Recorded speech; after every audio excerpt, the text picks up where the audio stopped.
आज की कहानी किरदार। कॉलोनी के रास्ते तक अभी पहुंचा ही था कि नैना का फोन आया। पिताजी डाकिये को याद कर रहे हैं। पूछते हैं पेंशन अभी तक क्यों नहीं आया। ओफो, बिल्कुल भूल ही गया मैं तो। चलो वापस घर ही आता हूँ। डाकिये का कोट और थैला बाहर तैयार रख लेना, मैं आता हूँ, कहते हुए मैं वापस घर की ओर चल पड़ा। माँ के गुजरने के बाद पिताजी गिरधारी लाल एक लंबे अरसे से बीमार रहे हैं। उनकी आँख, कान और पैर बहुत कम साथ देते हैं, पर दिल और दिमाग काफ़ी स्वस्थ एवं मजबूत है। रिटायरमेंट के समय पेंशन के सारे कागजात मेरे बड़े भाई प्रमोद ने ही निपटाए थे। पिताजी का पेंशन भी प्रमोद के शहर वाले बैंक खाते में ही जमा होता रहता। लेकिन पिताजी को बड़े भाई पर भरोसा बिल्कुल नहीं था। जिद्दी ऐसे कि हम में से किसी की बात मानते ही नहीं थे। उनकी जिद के आगे हमेशा हमें ही झुकना होता था। फिर उनके कुछ रिटायर्ड दोस्तों को मनी ऑर्डर से ही पेंशन मिलता था, तो उनके मन में भी यही पक्का हो गया था कि पेंशन तो हर महीने डाकिये के हाथ से ही आना चाहिए। लेकिन नैना मेरा हौसला बढ़ाती, इसमें धोखा कहाँ है। बुजुर्गों के स्वभाव और सम्मान को बनाए रखने के लिए ये सब करना ही पड़ता है ना। आप वैसे तो हार मानने वालों में से है नहीं, फिर क्यों जी छोटा कर लेते हो। पिताजी की हर इच्छा को पूरा करना आपका फर्ज भी तो है। मुझे आप पर पूरा भरोसा है कि आप ये किरदार भी निभा लेंगे। बस फिर क्या था, उनके दिल को संभालने के लिए महीने में एक बार मुझे ही डाकिये का रोल निभाना पड़ता था। घर के दरवाजे पर ही डाकिये जैसा कोट और बैग लेकर नैना खड़ी थी। कहीं कुछ गड़बड़ तो नहीं होगी ना, मेरा मन असमंजस में रहता। ऐसे मौके पर मैं थोड़ा अस्वस्थ हो जाता। पिताजी की खुशी के लिए उन्हें ऐसा धोखा देना होगा। उसकी आंखों का स्नेह मुझे आत्मविश्वास से भर देता। मैंने फुर्ती से खाकी कोट पहना, बैग कंधे पर डाला और आवाज बदलकर पिताजी के कानों तक पहुंच सके ऐसी डाकिया की पुकार लगाते हुए उनके पास पहुंचा। कमजोर आंखें और कान वाले पिताजी को डाकिये की एक पुकार पल भर में जगा देती। चश्मा आंखों पर लगाते हुए पिताजी बोले, भाई तेरा ही इंतजार था, इस महीने देर कर दी भैया। अरे दादू, मनी ऑर्डर ऊपर से मिले तभी तो ला सकता हूँ। लो इधर साइन कर दीजिए और ये पैसे गिन लीजिए। बैग से मनी ऑर्डर के कागज और पेन और पैसे पिताजी को थमाता हूँ। ये सारी चीजें नैना पहले से ही तैयार कर देती। बड़ी बारीकी से पिताजी साइन करते और पैसे गिनते। फिर उनमें से कुछ रुपए अपने सिरहाने रखे हुए बटुए में रखकर बाकी नैना को देते हुए कहते, ये ले बिटिया, गिनकर संभाल ले। फिर मुझे कहते, इस बार ना सही, लेकिन अगले महीने अगर महंगाई भत्ता समेत पेंशन लाएगा तो तुझे भी बख्शीश दूंगा। हाँ। उनके चेहरे की ठंडक देखकर संतुष्ट होकर मैं भी मुस्कुरा देता। एक दिन पिताजी ने जिद पकड़ ली, जल्दी से किसी अच्छे डॉक्टर को बुला। पूछना है कि मैं लड्डू खा सकता हूँ या नहीं। बहुत मन कर रहा है लड्डू खाने का। मैंने समझाया, डॉक्टर ने तीखा और तेल वाला खाना खाने को मना किया है, पर कभी कभार एक दो लड्डू खा लेने से कोई दिक्कत नहीं। पर वे कहाँ मानने वाले थे। बोले तो डॉक्टर है क्या, डॉक्टर खुद आकर कहे तभी मानूंगा। हम सोच में पड़ गए। तभी मेरा बेटा आदित्य अपने कमरे से खिलौने वाली पेटी लेकर आया। पापा, जब मैं छोटा था तब इसी से डॉक्टर डॉक्टर खेलता था, आज ये काम आ सकती है। पहले तो गुस्सा आया मुझे, पर नैना हंसकर बोली, गलत क्या है इसमें, पोस्टमैन से भी बढ़कर स्मार्ट लगोगे, पिताजी की इच्छा भी पूरी हो जाएगी।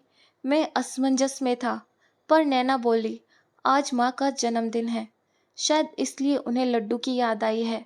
आप डॉक्टर बन जाइए, मुझे पता है आप ये किरदार भी निभा लेंगे। मैंने कपड़े बदले, सज संवर कर आदित्य की पेटी लेकर पिताजी के पास गया।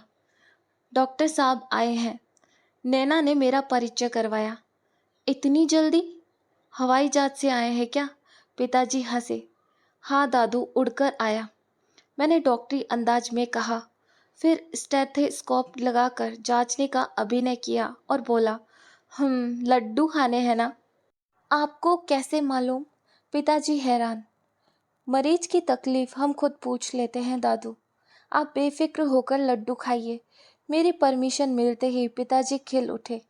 नैना को बोले, तेरी सास जैसे लड्डू बनाओ। मैं तो एक ही खाऊंगा, पर सबको खिलाना। उनकी खुशी देखकर मैं और नैना संतुष्ट हुए। कुछ दिन सब कुछ ठीक ठाक चलता रहा।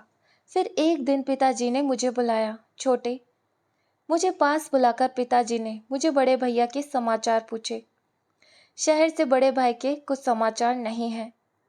अरे बाबूजी, उनकी तो नौकरी ही ऐसी है, क्या करें। जब भी फोन पर बात होती है तब वे आपको जरूर याद करते हैं, आपके समाचार भी जान लेते हैं। तत्काल सुंदरोत्तम जो जवाब सूझता है मैं पिताजी को दे देता हूँ। ना, ऐसे थोड़ी होता है, ऐसी कैसी नौकरी है। ऐसा करो, उसे कल ही बुला लो यहाँ मेरे पास। 1.5 साल से तो उसको देखा नहीं। पिताजी बोले, कल ही कैसे आ पाएंगे वो। मैंने बात टालने की कोशिश की। क्यों, उसकी खुद की गाड़ी है, वो लेकर आए तो 2 घंटे का ही रास्ता है। 2 मिनट मेरे पास बैठ के चला जाएगा तो क्या चला जाएगा। तुम उसे फ़ोन लगाओ, उसे बता दो कि बाबूजी याद कर रहे हैं, आना ही होगा बस। पिताजी ने तो आदेश ही कर दिया। फिर अंदर के कमरे में हमारी कॉन्फ्रेंस इकट्ठी हुई। बड़े भैया को फ़ोन करने के सारे प्रयास निष्फल होकर समाप्त हो जाते हैं।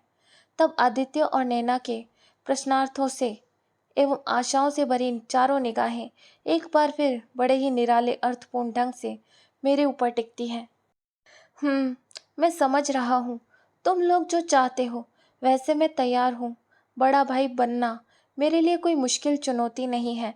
उसकी तो आवाज़ और बॉडी लैंग्वेज भी मुझसे कुछ खास अलग नहीं है।